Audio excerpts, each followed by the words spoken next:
توکل اگر ہم سیکھ جائیں تو توکل ایک ایسی دولت ہے کہ جو خوشحال زندگی کی ضمانت بنتی۔ جب ہم اللہ پر توکل نہیں کرتے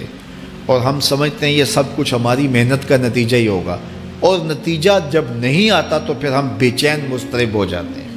اور جب ہم اس پہ توکل کر لیں تو پھر ہمارا صرف اتنا ہی کام ہے کہ میاں ہم یہ کام کر رہے ہیں، بس یہ حکم، ہم بیج بو رہے ہیں، بس یہ حکم ہے اور بو رہے ہیں، باقی اس پہ بھروسہ ہے، یہ کام اس کا ہے کہ اس نے اس کو اگانا ہے، اس کے اوپر پھل لگانے ہیں۔ تو جب اس پہ توکل ہو جائے تو بندہ سوکھا رہتا ہے، ورنہ بندہ مشکل میں مبتلا ہو جاتا ہے۔ بسا اوقات ایسا ہوتا ہے کہ بندہ ایک منصوبہ تیار کرتا ہے، اس کا عملی نتیجہ اس کو سامنے نظر آ رہا ہوتا ہے، لیکن نتیجہ بالکل الٹ جاتا ہے۔ سید علی المرتضیٰ فرماتے ہیں میں نے اپنے ارادوں کی شکست سے ہی اپنے رب کو پہچانا ہے، کہ میں ایک منصوبہ تراشتا ہوں کہ یہ اور یوں ہوگا اور وہ ہونا چاہیے، لیکن نتیجہ وہ نہیں آتا، تو کوئی طاقت ہے اس کا جو نتیجہ بدل دیتی ہے۔ تو بندہ اس طاقت پہ یقین کرتے، اس پہ توکل کر کے جو ہے وہ اس پہ بھروسہ کر لے تو زندگی سوکھی ہو جاتی ہے۔ مغرب میں جو اللہ پر یقین نہیں رکھتے وہ خودکشی کر لیتے ہیں کہ یہ کیوں ہو گیا، ایسا نہیں ہونا چاہیے تھا، لیکن ہم خودکشی اس لیے نہیں کرتے، ہم کہتے ہیں میرا رب جس طرح چاہے اس طرح ہی ہوتا ہے، جو اس نے طے کیا ہوا ہے وہ کر کے رہتا ہے،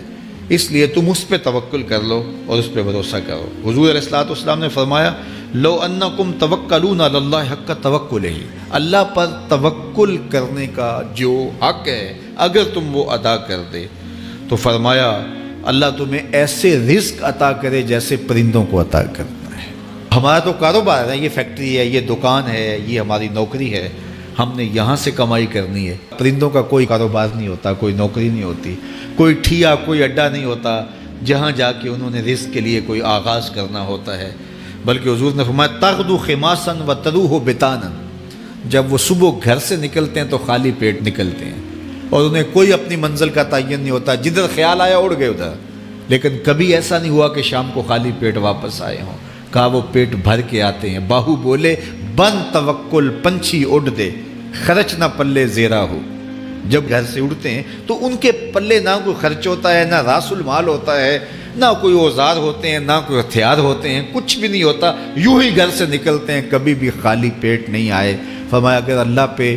پرندے توکل کر لیں تو اللہ اسے بھی عطا کرتا ہے، تم توکل کرو گے تو تمہیں عطا نہیں کرے گا، تو تمہاری زندگی سوکھی ہوگی۔ گھر سے نکلو کام کے لیے، فیکٹری کے لیے، مزدوری کے لیے، لیکن ٹینشن نہیں لینی کہ کیسے ملے گا، کیسے ہوگا، درود پڑھتے جاؤ اور مصطفیٰ کریم پہ سلام پڑھتے جاؤ، وہ تمہارے لیے رزق کے دروازے کھول دے گا۔ اللہ فرماتا ہے ما یفعل اللہ بعذابکم، وہ تمہیں عذاب دے کے کیا کرے گا؟ ذرا لہجہ دیکھیے، ذرا انداز، ما یفعل اللہ بعذابکم، وہ تمہیں عذاب دے کے کیا کرے گا؟ تم اس کی مخلوق ہو،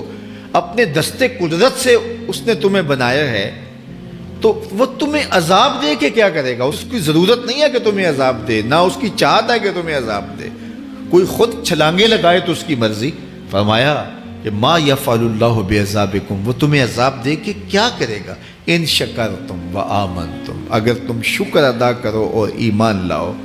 تو وہ تو قدردان ہے جو کوئی اس کا شکر کرتا ہے اور جو اس پر ایمان لاتا ہے۔ تو اللہ اس کے لیے عذاب نہیں رکھا، اس کے لیے رحمتیں رکھی ہوئی ہیں۔ تمہیں دستے قدرت سے بنایا ہے اور وہ تمہیں خوش دیکھنا چاہتا ہے، تمہیں خوشحال دیکھنا چاہتا ہے، تمہیں سرشار دیکھنا چاہتا ہے، تمہیں نہال دیکھنا چاہتا ہے، تمہاری زندگی کو خوشگوار دیکھنا چاہتا ہے۔ تم نے اپنے آپ کو خود اپنے اعمال کی وجہ سے مصیبتوں میں ڈالا ہے، تو کہا شکر کرنے کی عادت ڈال لو، دیکھنا پھر اللہ تعالیٰ جل شانہ کی رحمتیں تمہارے اوپر کس طرح اترتی ہیں، اس کی نوازشیں تمہارے اوپر کیسے برستی ہیں۔